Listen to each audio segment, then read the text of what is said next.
Mga master, kailan ba ang best time to retire? May mga episodes na po tayo before na sinagot natin yan. Dahil po may mga nagtatanong, yung purpose po kasi nila ay para makuha pa yung mga bonuses para po sa isang taon. Itong episode na ito ay hindi po tungkol naman doon, kundi ito ay tungkol naman sa side ng GSIS. No? So para po sa side ng GSIS, para po sa ating mga GSIS members, meron din pong perfect time kung kailan tayo dapat mag-retire. At ayon po sa GSIS, yun ay kapag everything has been remitted. So may mga cases po kasi, no, tulad po naman nakikita ninyo sa GSIS Touch, may mga arrears po sa premiums, no. Kapag yung mga arrears na yan ay ma-remit ng agency, yun po ay mayroong malaking epekto doon sa pwede ninyong makukuha na lump sum o kaya ay maging sa inyo din pong monthly pension. Tandaan po ninyo na yun pong binabayad natin monthly sa premiums ay nagfo-form part po yan ng ating PPP, period with paid premiums. Kung kumpleto ang remittance, ay kumpleto rin yung PPP na makukuha natin for a particular month. Kung kulang yung remittance, ay kulang din. Kapag mas mababa ang PPP, factor po yun para sa computation ng ating basic monthly pension. The lower the PPP, the lower the monthly pension. Of course, the higher the PPP, higher din ang atin pong magiging monthly pension. Kaya mahalaga na ma-remit lahat ng mga dapat ma-remit na agency para po sa atin, para ito ay makakatulong sa pag-maximize ng pwede nating makukuhang buwan ng pensyon. Pagdating naman po sa lump sum, ito ay kapag pipiliin mo ang option na yon o kaya ay maging sa pension agad, yung 18 times na cash payment, ay na factor din po, no? Kasi nga naka-base 'yun kung magkano yung computed natin na pension. So kapag mababa ang PPP, mababa ang pension, mababa ang lump sum benefit.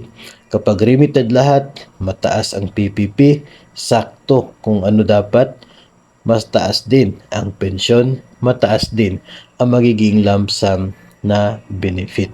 So ang case dito, sa mga usually po na nakikita, base na rin po sa inyo pong mga komento, mga experience po nangyayari sa inyo, ay nagkakaroon ng arrear sa tuwing kayo ay tumataas yung sahod. Ito ba ay promotion o kaya ay step increment? Marami din po kasi tayo mga nagbabasa ng mga komento galing sa inyo na nag-step increment na pero hindi pa nila natatanggap yung sahod for that step. Yung iba rin na i-promote na to a higher position pero yung sahod hindi pa nila natanggap. Pag case po na ganyan ay ibig sabihin for that period na hindi mo natanggap yung dapat mong sahod ay hindi rin po na-remit papunta sa GSIS yung dapat na remittance kaugnay doon sa sahod po ninyo. So kung hindi po na-remit ng tama, edi mas mababa ang magiging PPP.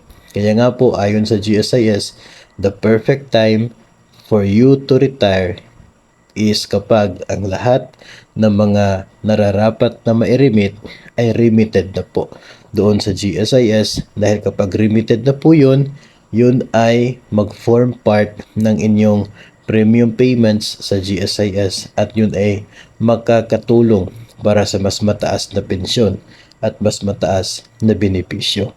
So, tingnan po ninyo yung GSIS Touch po ninyo, no? O kaya yung payslip mismo. Kung kayo po ay na-promote pero hindi pa natanggap yung tamang sahod, kung kayo ay nag-step increment na pero hindi pa natanggap yung tamang sahod, ibig sabihin po sa period na yan na hindi nyo nakuha yung tamang sahod, hindi rin na-remit yung tama na remittance for you doon po sa GSIS. So, lugi po. Lugi si personnel kung ganun po yung mangyayari. So, dapat mai-remit po yun, mai-reconcile ng tama, mai-process yung kulang na payments sa inyo, mabayaran, mai-remit sa GSIS para tataas ang inyo pong PPP. Sapagkat the higher the PPP, para po sa inyong posisyon, the higher din ang magiging monthly pension at maging ang lump sum benefit.